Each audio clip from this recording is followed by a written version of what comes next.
Direction d'abord le Nigeria, où les observateurs parlent de véritable séisme politique. Une cour de justice fédérale a en effet invalidé la convention du principal parti d'opposition, le PDP, qui était déjà fragilisé, notamment par des défections majeures. Gilbert Tamba est à Abuja pour Média TV. L'actualité politique est marquée par de nouvelles décisions de justice aux conséquences majeures sur fond de tensions persistantes dans plusieurs États. Une cour fédérale a en effet annulé la convention nationale du plus grand parti d'opposition au Nigeria, le PDP. Une décision rare qui fragilise l'organisation interne de cette formation à l'approche d'échéances importantes. Dans le même jugement, la Cour a également interdit à plusieurs dirigeants de se présenter comme responsables du parti, estimant que leur désignation ne respectait pas le cadre légal en vigueur. Une mesure qui provoque de vives réactions au sein de la classe politique. Les responsables du parti dénoncent une ingérence judiciaire, tandis que leurs opposants saluent une décision visant à faire respecter l'état de droit. Parallèlement, des controverses politiques continuent d'émerger dans plusieurs États, alimentant un climat déjà tendu. Accusations de manœuvres politiques, contestations internes et appels à la mobilisation se multiplient. Ces développements pourraient avoir des répercussions importantes sur l'équilibre politique national alors que les prochaines semaines s'annoncent décisives.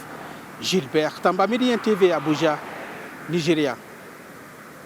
Au Gabon, les autorités s'attaquent, aux droits de propriété, un programme qui s'adresse aux Gabonais principalement, les Gabonais qui occupent des parcelles qui sont situées hors des zones de servitude ou non constructibles. Daniela Ayem, les précisions à Libreville pour Média TV. Ici à Libreville, le ministre du Logement, de l'Habitat, de l'Urbanisme et du Cadastre, Maïssa Mouissi, a lancé officiellement une opération exceptionnelle de régularisation foncière face aux occupations irrégulières sur des terrains appartenant à la Société nationale immobilière du Gabon. Cette initiative de grande envergure vise à régulariser et à délivrer des titres fonciers à 5100 familles recensées sur des sites appartenant à la dite société.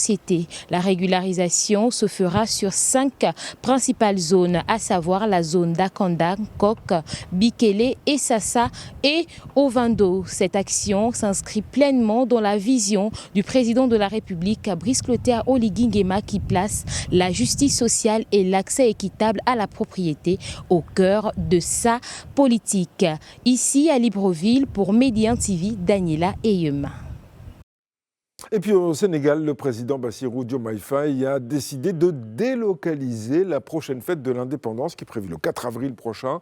Elle ne sera pas célébrée à Dakar, mais à Thiès, qui est environ à 70 km à l'est de la capitale sénégalaise. Mariama Diop est à Dakar pour Média TV.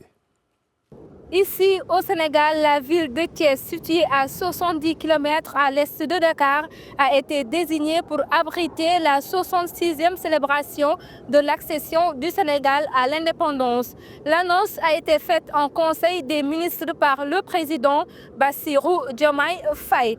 À l'occasion de ce même rendez-vous hebdomadaire, il a demandé au gouvernement de faire le point sur les choix prioritaires retenus, la programmation des réalisations sur une période triennale et l'état d'avancement global du programme prioritaire indépendance de l'agenda national de transformation Sénégal 2050. Cette décision s'inscrit dans le cadre du lancement du nouveau programme de modernisation des villes et territoires dénommé Programme Indépendance, annoncé en novembre 2025. Le chef de l'État sénégalais a rappelé sa volonté de délocaliser la fête nationale du 4 avril dans un chef-lieu de région avec les meilleures conditions d'accueil et de déroulement en termes de disponibilité d'infrastructures et de commodités essentielles. Ici à Dakar, Mariama Diop pour Média 1.